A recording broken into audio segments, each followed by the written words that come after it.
Assalamualaikum warahmatullahi wabarakatuh. Perkenalkan, nama saya Salman Paris Rambe dengan NIM 22120501668. Sini saya akan menjelaskan tentang tafsir Al-Manar karya Muhammad Abduh dan Muhammad Rashid Ridho. Pertama, sebelum menjelaskan tafsir tersebut, kita bacakan dulu biografi Muhammad Abduh dan Muhammad Rashid Ridho. Nama lengkapnya adalah Muhammad bin Abduh bin Hasan Khairullah. Ia lahir pada tahun 1849 di desa Mahaliyat Nasir, Kabupaten Al-Buhairah, Mesir. Abduh tumbuh di lingkungan keluarga sederhana yang bekerja sebagai petani. Semua saudaranya ikut membantu sang ayah mengelola usaha pertanian. Namun Abduh mendapat tugas khusus dari seorang tuanya, yaitu menekuni pendidikan dan menuntut ilmu.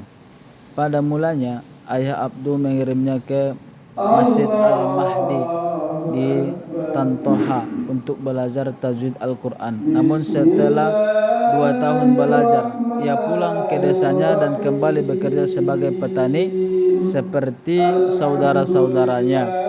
Tidak lama kemudian, orang tuanya menikahkannya. Meski sudah berumah tangga, ayahnya tetap mendorong Abduh agar tidak berhenti belajar. Atas dorongan itu, Abduh akhirnya melanjutkan pendidikannya ke desa Shibral Kid untuk memperdalam ilmu agamanya. Kemudian, latar belakang penulisan dari tafsir Al-Manar. Penyusunan tafsir Al-Manar tidak dapat dipisahkan dari kondisi sosial politik umat Islam pada akhir abad ke-19 dan awal abad ke-20. Pada masa itu, dunia Islam berada di bawah cengkeraman kolonialisme Barat yang tidak hanya menyelamatkan secara politik dan ekonomi, tetapi juga menggilas sendi-sendi moral dan keagamaan umat Islam. Dan ciri-ciri dan metode dari tafsir Al-Manar ini, tafsir Al-Manar memiliki ciri khas yang membedakannya dengan tafsir-tafsir lain sebelumnya. Pertama, tafsir ini menekankan rasionalitas dan penggunaan akal dalam memahami Al-Quran. Kedua, ia relevan dengan persoalan sosial politik. Dan ketiga, tafsir ini memiliki semangat kebangkitan umat Islam, menjadikan Al-Quran sebagai sumber motivasi untuk memperbaiki akhlak, memperkuat pendidikan, dan menekankan keadilan sosial. Keempat, tafsir ini bersifat kritis terhadap tradisi lama yang dianggap menghemat perkembangan umat.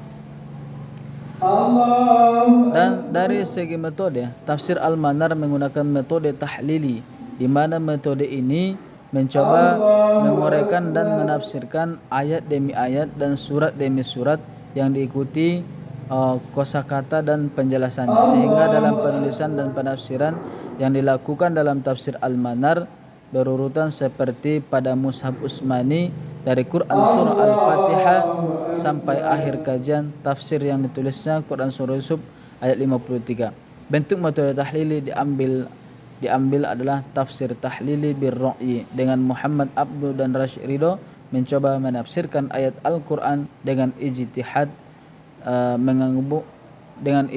serta menghubungkan dengan realita kehidupan masyarakat saat itu. Demikian yang dapat saya sampaikan. Assalamualaikum warahmatullahi wabarakatuh.